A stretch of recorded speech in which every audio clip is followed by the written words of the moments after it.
we see a female swordsman fall over, having defeated foes who stood in her path. However, more knights were still chasing after her. Barely catching her breath, she tried to heal herself, but the wound wouldn't close. The knights demanded that Jill Savelle, the monster, resign herself. But she made quick work of them, knowing even if she perished today, she at least must make it a death that man could not laugh at. The rage within her would not be quelled.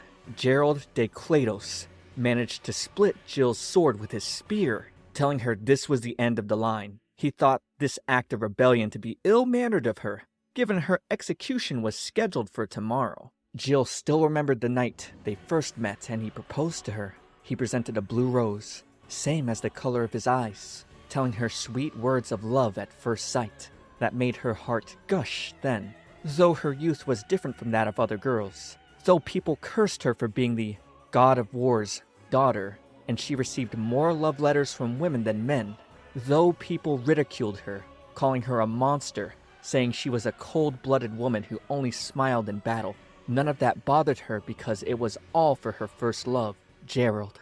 This is until she learned the man's true nature. He shamed her for refusing to admit her crimes and running, while the knights held her down. She barked back. These crimes were simply a string of false accusations. Gerald then replied all of this broke his little sister, Barris's, heart. To him, nothing in this world could ever surpass his sister. After learning Jill escaped by simply breaking out of her cell by brute force, Gerald pulled her by her hair, saying this was the problem with people with muscles for brains. If she had just maintained her blind faith in him, she'd likely have lived a long life. He continued to chastise her, saying if only she remained sensible, then he might have granted her the honor of raising their children. But he now thought this was for the best, since he couldn't bear his and Ferris's child turning out like Jill. He then threw her down, where the knights held their grip on her. But this gave her an opening to steal one of their swords, and she dove right at Gerald, who easily disarmed her. With the knights called to seize her at once, she escaped to the castle roof. There, she announced, "Make no mistake, your highness. It isn't you who casted me aside. I am the one casting you aside." As she plunged off into the forest, at first deflecting arrows her way, but suddenly she had to deal with Gerald's spear. Try as she might, she couldn't stop it. It was like it had a will of its own. No, she wouldn't let it beat her here. She didn't want things to end this way. If that man hadn't become her fiancé, if she had made a different decision that day, falling in love with someone, she didn't want things to end with that being a failure. With the spear piercing through her, she thought, if only there were a next time, things wouldn't end with me being used. The clock tower's bell tolled and everything began to reverse at a rapid rate. And now the bell's tolling for you to like this video and subscribe to my channel. Because here at my Shoujo Weekly, I've got plenty of dramatic romances with action for you. I also live stream weekly, where I talk about interesting anime topics and play games. Live. So come on, drink the tea, subscribe to me. Jill woke up slowly, to her parents asking why she seemed so dazed. But wait, her parents died long ago.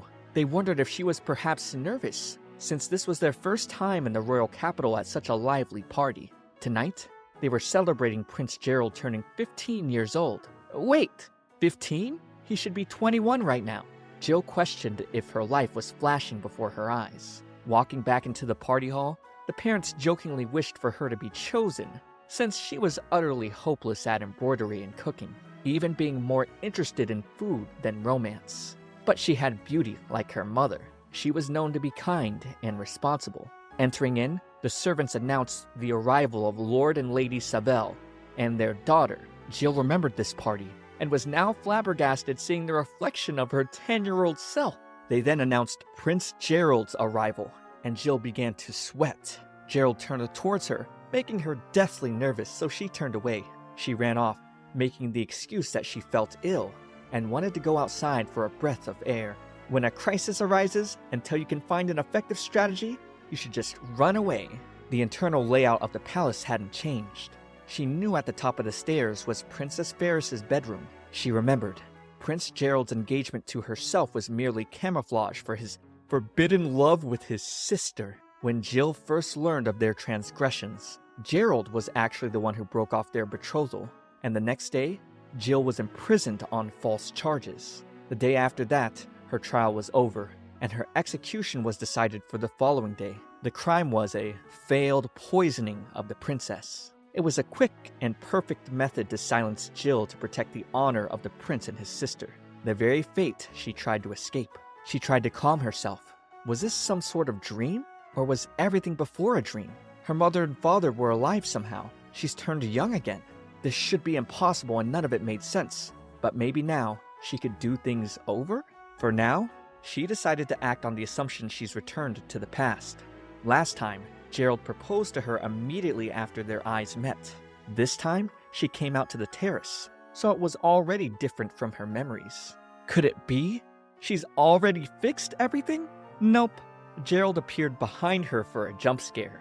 She began dripping in sweat now, wondering if it was too late since their eyes had already met. He tried to say the sweet words he did last time, but Jill cut him off, saying she was certain her parents must be worried about her. She then quickly escaped, but now back at the party, she needed a way to make him give up.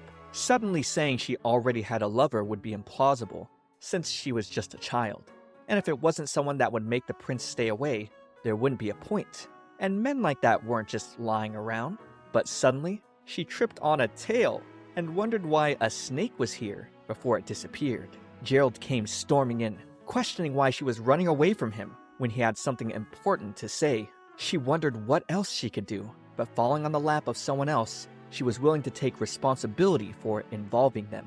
She'd make them happy as long as she could get rid of the prince. She grabbed at the man behind her's clothing and told Gerald she fell in love with this person at first sight and that she would spend her whole life making them happy. Hearing the man say, "Very well, I shall make you my wife," Jill was shook. She had heard this voice before. Finding out she was the daughter of Margrave Savelle, he thought it was no wonder she had so much magical energy. Jill realized that even with Gerald being a prince, he could not interfere here. In that sense, she totally picked the right choice. But in terms of a life choice, she couldn't have been more wrong.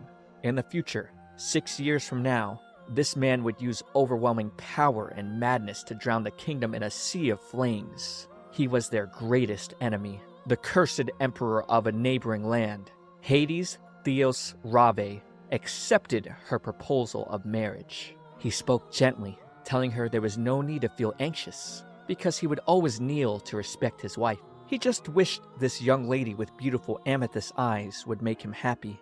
Jill became so overloaded in shock and fear, she passed out. In her nightmares, she saw the destruction caused by Emperor Hades, and woke up panting in a sweat. She wondered where she was, perhaps in the palace guest room? Looking out the window, she got jump scared by Hades entering, asking how she was. He then came close on his knee, wishing to propose to her once again. She was confused, but he wanted to be certain this wasn't a dream.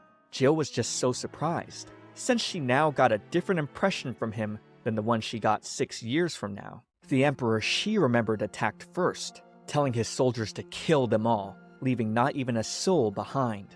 Children, women, it made no difference to him. Even taking it further, he told his men to not just simply kill them, but to gouge their eyes out before their mothers, force siblings to kill each other. Their hopes, love, dreams, bonds, he wanted all of it crushed because of what she had done to him. At the time, Jill had to surrender, asking him to lay down his arms and withdraw. However, his response was to shoot her with his magic, because why would some remnant of a defeated army be issuing him orders? Jill then offered herself to be tormented and become his prisoner to stop the madness. She never went back on her word, but in response, he told her he grew tired of this and withdrew. Seeing she seemed to still be thinking very hard, Hades asked if she was still unwell. This was quite the contrast. Remembering his evil laugh, she now saw him as a cute doggo, as he told her not to push herself while smiling. He then suddenly picked her up, saying that if she wasn't going back to bed, she should put on her shoes, since her feet would get cold. She got flustered, trying to tell him she could do it herself, while he helped slip them on. His smile was so bright and handsome, her face became flush red. She wondered if this is what it felt like to be treated like a lady.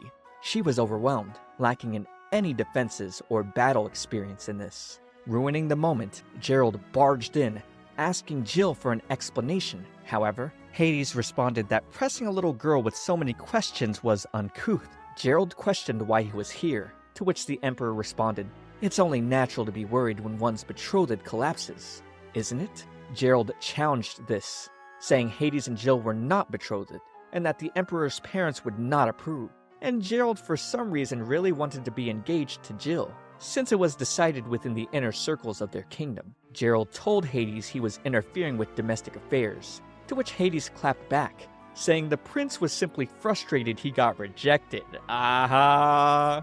Gerald then pointed his knights at Hades, but with Hades picking Jill up, he told Gerald it was foolish to oppose someone he had no chance of beating. Hades was simply on another level. He demanded they all stand aside, crushing them with his immense pressure, and then gently walked out with his beloved Jill. She was shocked he crushed them with intimidation alone. Speaking softly to Jill, he apologized if he startled her at all. He reassured her safety, promising to let no one hurt her, but sighed because he couldn't imagine Prince Gerald giving up. Perhaps this is what they meant when they said love and strife go hand in hand. Jill was shocked at the idea Hades might really love her. He then told her since her magical energy was still unstable, they'd travel by boat, and he then teleported her right into his ship, saying if he used a magic to speed them along, they'd arrive in the Rave Empire within a matter of hours. She was blown away seeing they were now sailing the seas.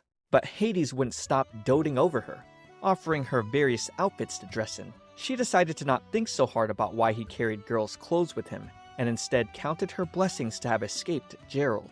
Sitting down for tea, Jill was shaking looking at her cup, while Hades happily smiled like a dog just happy to be in her presence. Taking a sip, she thanked him, so he presented a palate cleanser with a snap of his finger.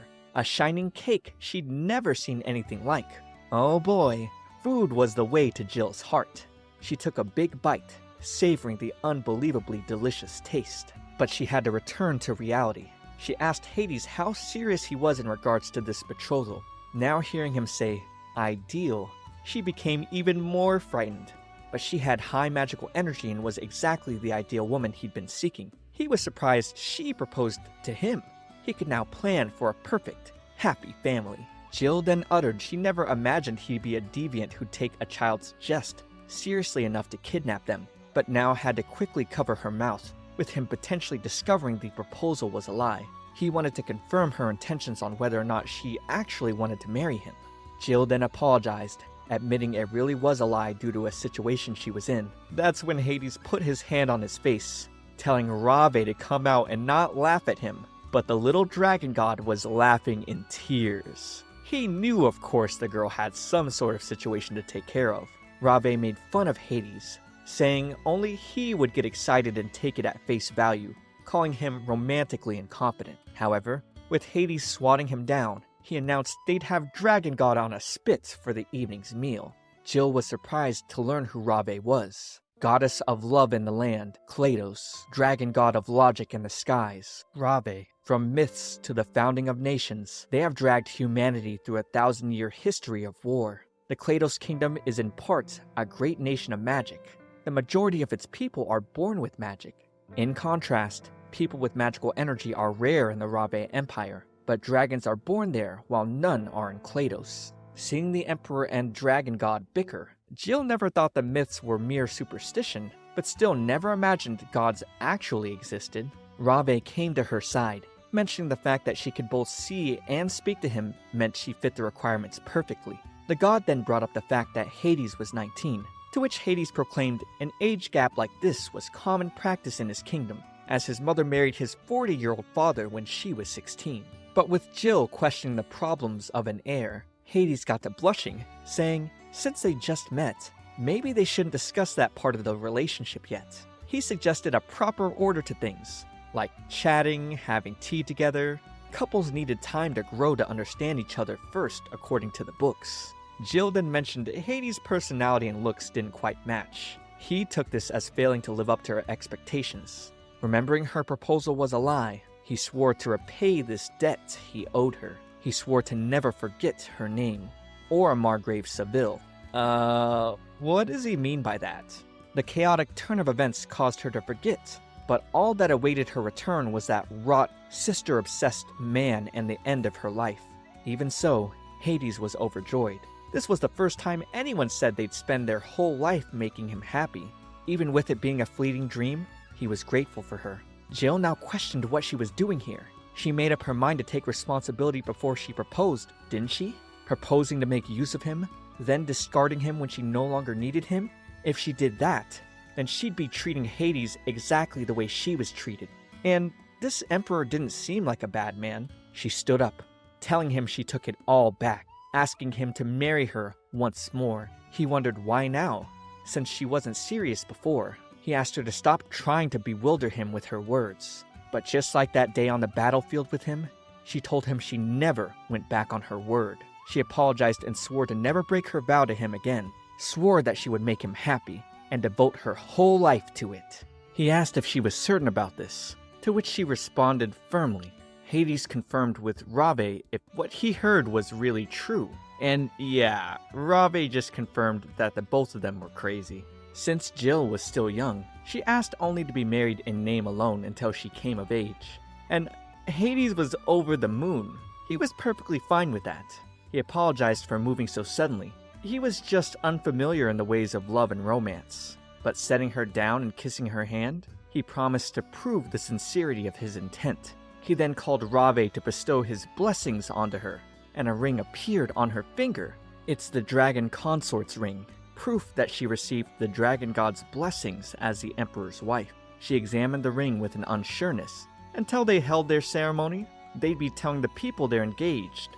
But as long as she had that ring, she was truly his wife, and he'd protect her no matter what. The protection is starting now, by the way. The ship began rumbling from an attack. After Hades teleported them to the deck, she told him it was time for a counterattack. But for some reason, he fell over, seeming depressed. He commanded Rave to take her to the harbor deck. However, Jill refused because she wanted to protect Hades. It was her promise to make him happy. She began to glow, using the magic to lift and throw the ship. And when a cannonball rapidly approached her, she easily destroyed it with a single punch. In her mind, with the Imperial Majesty prioritizing her safety over his own, that was more than enough for her to save him. At the Rave Empire harbor, the soldiers were shocked to see Hades' ship crash in. Jill relayed what had happened and told the soldiers to tend to the Emperor's wounds, and they carried him away. Rave thanked Jill for taking care of Hades, but she replied, "Not to worry, I did it because I wanted to." But then Rave warned her not to speak too loudly, otherwise the people would think she's a crazy girl talking to herself. After all, no one could see the dragon god. Jill then notices the sign for the town of Baleberg, a city where the infamous murder occurred. Of course, that was in the future though. We then see a girl named Sphere de Bale, who was really worried about Emperor Hades. She wanted to see him right away to talk. Hearing he had brought back a young girl from Kleitos, she didn't know what to do. Rave explained she was Jill's love rival. Sphere is the daughter of the local lord, Marquess Bale, and a candidate to become Hades' fiancée. Sphere immediately came up to Jill, and learning Jill was in fact the girl Hades had taken, she swore to never let Jill have him, calling her a thieving kitten and then running off. Sitting in a waiting area, Jill recounted the Baleberg murder incident. At a feast thrown to celebrate the Emperor's return from Kleitos, a tragedy occurred. Emperor Hades had objected to the idea that Sphere become his fiancée. During the mayhem she caused, she proceeded to murder the other prospective candidates, and in the end, she set fire to the palace and ended herself. Although, Jill couldn't imagine that same girl committing such crimes. After all, she was teary-eyed in calling Jill a thieving kitten.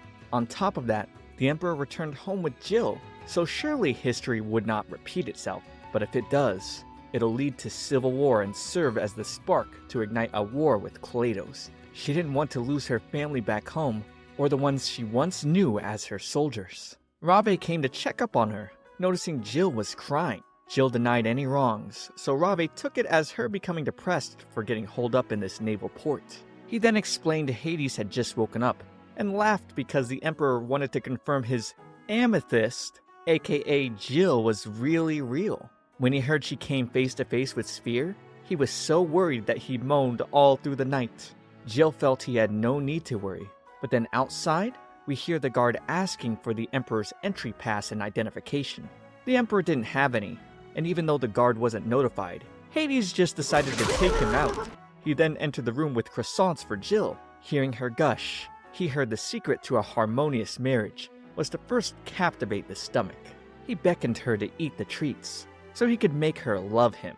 Oh man, she was wary, but her stomach was rumbling. However, Hades promised to make eggs Benedict in the morning, a dish Kleitos didn't even have. Jill tried to resist, but Hades assured her just one taste and she wouldn't be able to turn back. He was going to have her taste every bit of what he had to offer. He then came close in with his croissant, which for him was his love that he'd given shape. A single bite was far too delicious. Hades proclaimed they'd be a married couple bound by croissants. But to her, that sounded stupid, so she smacked him, laying Hades out on the ground. Learning Hades had snuck out of the palace just to see her, he explained something was wrong here. She should have been released from confinement and allowed to look after his recovery long ago. He even told them to send a party to escort her to the imperial palace. Now suspecting Marquess Savelle might have been the one who attacked their ship and prevented Jill from leaving, Hades became furious. This gave Jill flashbacks to the women and children screaming from his campaign in the future. Jill wanted to confirm the truth about Hades being known as the Cursed Emperor. He explained he was a prince who was far removed from the line of succession due to his mother's status as a concubine. Between him and his older brother, only one of them could remain in the capital, so Hades was sent to the borderlands, discarded in a tactful manner. His own mother thought he was eerie because he could see Rave. She told him she'd given birth to a monster. Rave added the last few generations of emperors haven't been able to see him. Strange things began to occur starting on Hades' 11th birthday.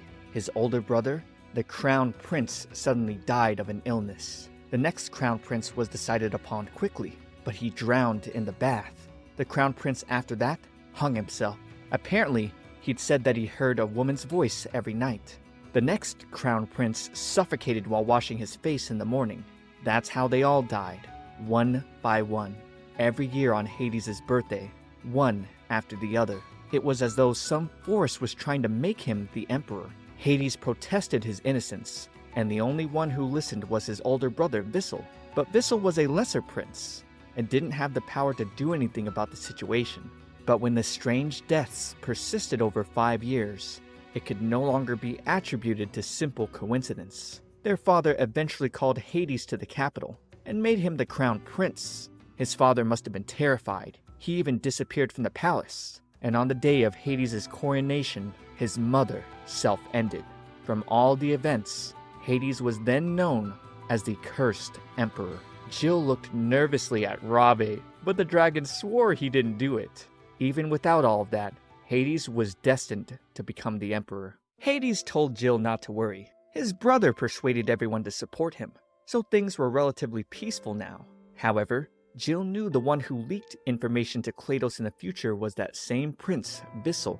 The emperor would then execute his older brother and younger half-brothers. She calmed herself, asking if Hades thought his family and empire treated him unfairly. But he accepted his place as the avatar of the dragon god Rave. He was born to be the emperor. The empire contained his people to protect, and they were also his family. He saw denying that as being defeated by his destiny. He refused to lose.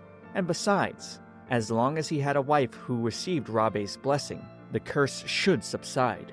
Under his breath, though, he utters they should be able to be together for the next 3 years without worry. Jill could tell he was hiding something, but decided to ignore it for now. She then suggested the next course of action was to gather information on the Marquess. They needed proof of his bad actions. So Jill told Hades to remain at the palace to avoid the Marquess from becoming suspicious, while she took action. He was worried that it'd be too dangerous, but when she replied as his wife, if she didn't take action, he fell over with his heart pounding.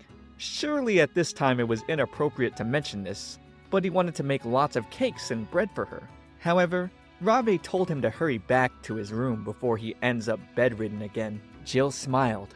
To her, Hades was like someone she couldn't help but look after. He was like a little brother you couldn't hate. She then told him, "You're so reckless. I simply can't take my eyes off of you, can I, Majesty?" Making him bright red, falling over. The next day, Jill decided to scout the town disguised as a boy. She overheard Sphere talking to a priest. The priest tells Sphere her father worries for her, despite her being the daughter of his previous wife whom he did not love. However, Sphere was still upset Hades did not love her. Jill slumped down, seeing Sphere saddened over her rejection. She then noticed soldiers were here, and for some reason, they barged in to capture Sphere. Jill had to maintain composure. Her job here was just to gather information. She couldn't take the screams anymore though, and decided to enter the church. We then see Marquess Bale smirking as he entered Hades' office to tell him an unknown force had taken over his naval port and was supposedly being commanded by Jill, and the assailants had taken his daughter hostage. The Marquess then said he'd be sending his private forces, since his daughter's life was at stake. With Hades asking what the Marquess planned to do with his wife, Lord Bale claimed she was nothing more than a spy, then blamed Hades and commanded him to take out his forces from the town. Hades could now see the Marquess's aim, and decided to let him have his way. However, if they find Jill is innocent, the Marquess would receive proper punishment. We turn to Jill being kidnapped and tossed aside, but no one could tell who she was. Sphere then came out asking what they were doing, and the assailants told her to shut up, because they were pretending to be soldiers from Kleitos under Jill's command. Now, with Sphere and Jill alone, we learn Sphere's father recommended she consult with the clergy about Emperor Hades. Sphere felt Hades was someone she owed a debt of gratitude to. She lost her mother at a very young age, and her father quickly found a new wife. Sphere was sent to a different residence, but there was no place for her there either.